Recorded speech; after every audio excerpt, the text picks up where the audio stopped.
नमस्कार, आप देख रहे हैं YIS न्यूज। उत्तराखंड में ब्याज माफियाओं का आतंक। गैर कानूनी रूप से ब्याज पर रुपए देकर जबरन ले रहे हैं 100 से 120% ब्याज, कर रहे हैं अवैध वसूली। इन ब्याज माफियाओं के आतंक के कारण अब तक कई परिवार तबाह हो चुके हैं और कई आत्महत्या कर चुके हैं। कड़ी कार्यवाही नहीं हो पाने के कारण ब्याज माफियाओं के हौसले बुलंद। ताज़ा मामला उत्तराखंड के जनपद देहरादून के हरिपुर कला का है, जहां पीड़ित दिनेश ने देहरादून के वरिष्ठ पुलिस अधीक्षक देहरादून को एक प्रार्थना पत्र सौंपा है और ब्याज माफियाओं के खिलाफ सख्त कार्रवाई की मांग तथा जान माल की सुरक्षा की गुहार लगाई है।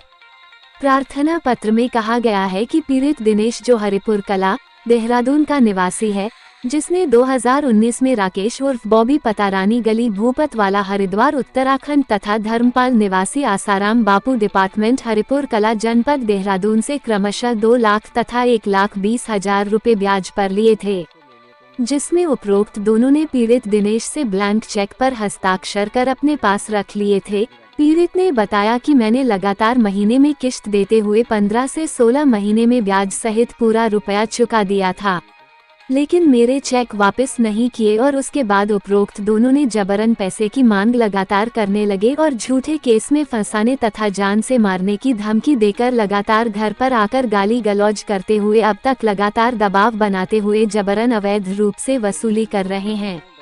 जब पीड़ित परेशान हो गया तो उनसे पुलिस में उनकी शिकायत करने की बात कही तो उपरोक्त दोनों ब्याज माफियाओं ने पीड़ित को तथा उसके परिवार को जान से मारने की धमकी देते हुए कहा कि पुलिस हमारा कुछ नहीं बिगाड़ सकती, हम हर महीने पुलिस को प्रसाद चढ़ाते हैं, कहते हुए कहा कि जो करना है कर ले, पैसे तो तुझे देने पड़ेंगे।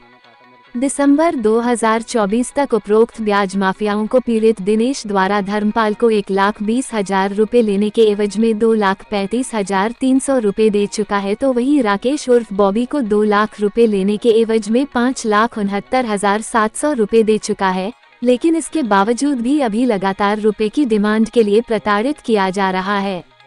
घर पर आकर परिवार के साथ में बदतमीजी की जा रही है, यहाँ तक कि घर पर आकर तमंचा दिखाकर तथा चाकू दिखाकर जान से मारने की धमकी दे रहे हैं।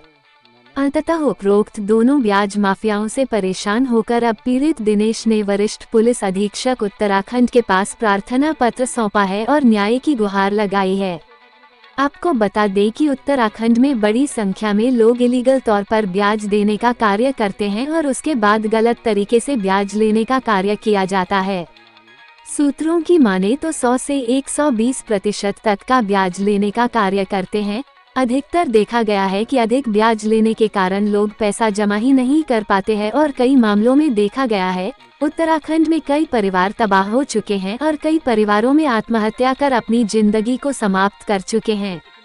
नियम ये है कि इस तरह से ब्याज पर पैसा देने के लिए आपके पास साहूकारा लाइसेंस की आवश्यकता होती है और उसके बाद ही आप इस तरह का कार्य कर सकते हैं, जिसमें ब्याज की प्रतिशत 13 से 15% प्रतिवर्ष होती है। लेकिन इन ब्याज माफियाओं द्वारा 100 से 120% ब्याज लेना लोगों की जिंदगी के साथ खिलवाड़ करने जैसा है।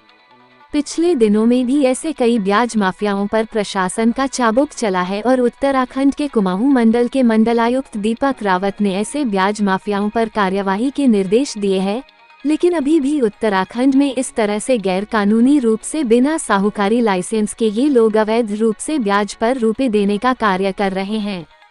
अब देखना यह है कि उत्तराखंड पुलिस इन उपरोक्त ब्याज माफिया के खिलाफ किस तरह की कार्यवाही करेगी, ये तो आने वाला समय ही बताएगा। पहली बात तो ये इलीगल आप नहीं दे सकते हैं, कुछ लोग ब्याज पे पैसा दिया जा रहा है। पहली बात तो ये इलीगल आप नहीं दे सकते हैं, कुछ लोगों के पास साहूकारा लाइसेंस मिला हुआ है, वो इस काम को कर सकते हैं। हो इसमें ये रहा है कि जो ब्याज देता है वो बदले में 3-4 ब्लैंक चेक्स ले रहा है और उसके बाद उन ब्लैंक चेक्स को लेके वो बीच बीच में कुछ ना कुछ चीजें भरता रहता है और इसका फिर यूज या मिसयूज जो भी आप कहें वो करता है और दूसरे व्यक्ति को परेशानी होती है। अगर कोई किसी से पैसे भी ले रहा है दोस्ती के नाते या किसी और वजह से और वो पैसा के एवज में वो चेक दे भी रहा है, तो वो डेफिनेटली उसमें अमाउंट भरा हुआ होना चाहिए कि कितने रुपये का है। अगर उसको आप खाली ही छोड़ देंगे तो उसका कोई भी दुरुपयोग हो सकता है। सेकेंडली, ये भी मैं देख रहा हूँ कि जब अगर कोई लोन ले रहा है, लेना ही पड़ गया किसी को किसी मजबूरी में या किसी से कोई मांगना, तो कुछ ना कुछ रिकॉर्ड उसका जरूर रखा जाए। कुछ लोग एग्रीमेंट्स भी बनवा लेते हैं या ऐसा ही कोई कागज उस पर दोनों ने लिखा हो। तो जो ऐसा कुछ भी नहीं करते हैं, तो देने वाला तो सारे रिकॉर्ड्स अपने पास रखता है, लौटाने वाला एक भी रिकॉर्ड नहीं रखता है। तो ऐसे कई मामले मेरे पास आ रहे हैं। बहुत से मामलों में मैंने पुलिस को भी एक्शन के निर्देश दिए हैं और मेरा आपके माध्यम से अपील भी है कि जो इस तरह के ऐसे चेक्स अपने दे रहे हैं जगह जगह, उसको ऐसे बिल्कुल ना दें, अमाउंट उसमें क्लियर कर दें। क्या नाम है आपका? दिनेश कुमार। ये आज आप एसएसपी ऑफिस देहरादून आए हैं जी और ये शिकायत भी दी है आपने, क्या है ये पूरा मामला? सर, मैंने पैसे ले लिए थे इनसे ब्याज। कहाँ रहते हैं आप? ये हरिपुर कला, हरिपुर कला कहाँ पर है ये? ये देहरादून में, जिला देहरादून में। देहरादून। हाँ, तो क्या मामला था, बताइए पूरा मामला बताइए आप। सर, मैंने इनसे धर्मपाल जी से 1,20,000 रुपए ले लिए थे अच्छा, ये ब्याज धर्मपाल पर। कहाँ रहता है? ये हरिपुर कला में। अच्छा, और ये दूसरा भी देखा आपने, क्या नाम था उसका दूसरा इसका का? बॉबी उप राकेश, अच्छा, ये कहाँ रहता है? ये पीपल वाली गली, रानी गली, अच्छा, हरिद्वार। तो ये क्या है बताइए। तो आपने इनसे पैसे लिए, कितने लिए? सर, बॉबी से लिए हैं मैंने 2 लाख रुपए अच्छा ब्याज पर, और 15-16 महीने में मेरे को मैंने क्लियर कर दिया था इनका। अच्छा, जी, और ये जो धर्मपाल से इनसे 1,20,000 रुपए लिए मैंने। इनका दोनों का निपटा दिया हाँ, था आपने, दोनों तो का आज निपटा क्या दिया। शिकायत करने आए हैं आप? सर, मैंने इनको जब पैसे लिए थे तब मैंने इनको एक चेक दिया था। इन्होंने कहा था मेरे को चेक दे दो एक, तो तब आपको हम पैसे देंगे। चेक कैसा था? ये ब्लैंक चेक था। इस पर अच्छा, दोनों ने ब्लैंक चेक हाँ लिए? जी, हाँ, फिर? तो साइन करके मैंने इनको दे दिया, तब इन्होंने मेरे को पैसे दिए। अच्छा, ठीक। तो मेरे को ये नहीं पता था कि इन पे साहूकार लाइसेंस है या नहीं है। ये ऐसे ही पैसे देते थे, अच्छा, तो मैंने इनसे पैसे ले लिए और उनको रिटर्न भी कर दिए। रिटर्न कर दिया, ठीक। जी, और जो धर्मपाल जी है, इनको मैंने 1,20,000 के 2,35,300 रुपए दे अच्छा, चुके। इतना पैसा दे दिया? जी, हाँ, तो और बॉबी को मैंने 2 लाख के 5,69,700 रुपए इनको भी दे चुका हूँ। तो आपने इतने पैसे क्यों कैसे दे दिए? आपने कहा कि आपने तो 15-16 महीने निपटा दिए थे, तो इतने पैसे कहाँ से दे दिए? सर, ये ना मेरे को परेशान कर रहे थे। हम्म कभी तमंचा दिखाते थे, ब्लैंक चेक इनके पास था, हम्म तो कभी घर पे आके गाली गलौज करना, बच्चों के साथ परेशान करना हमें। हम्म घर में आके हम्म। कहते थे कि तुम हमें और पैसे दो। अच्छा, तो आप देते रहे, डर गए? मैं डर की वजह से देता रहा, मैंने किसी को बता नहीं। कह रहे कि अगर आप पुलिस को भी कुछ करोगे तो पुलिस का हमारा कुछ नहीं करने की, हम तो इन्हें जो है प्रसादी हर महीने देते हैं। अच्छा, प्रसाद देते हैं जी पुलिस को? जी। तो ये इसलिए आपने पुलिस में शिकायत नहीं की? नहीं, मैंने डर की वजह से इसलिए पुलिस में शिकायत नहीं की। तो आज ये तो किस कारण आए थे आप? मैं सर परेशान हो गया बहुत ज्यादा, इसी कारण मैं फिर यहाँ पर आज। क्या वो अभी भी डिमांड कर रहे हैं पैसों की? हाँ जी, अभी भी और मांग रहे पैसे, कह रहे जो तुमसे हो वो कर लो तुम, हमें अच्छा, तो पैसे चाहिए।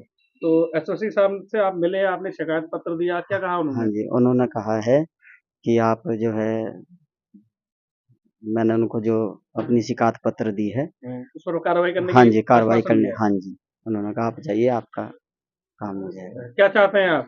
मैं सर न्याय ही चाहता हूँ कि जो मैं अपना इतना पैसा मैंने उनको और फालतू दे चुका हूँ, तो वो मेरा अपना जो है मिल जाए मुझे, नहीं तो अपना ये सब इसका समाधान हो जाए समस्या का। ठीक। जी।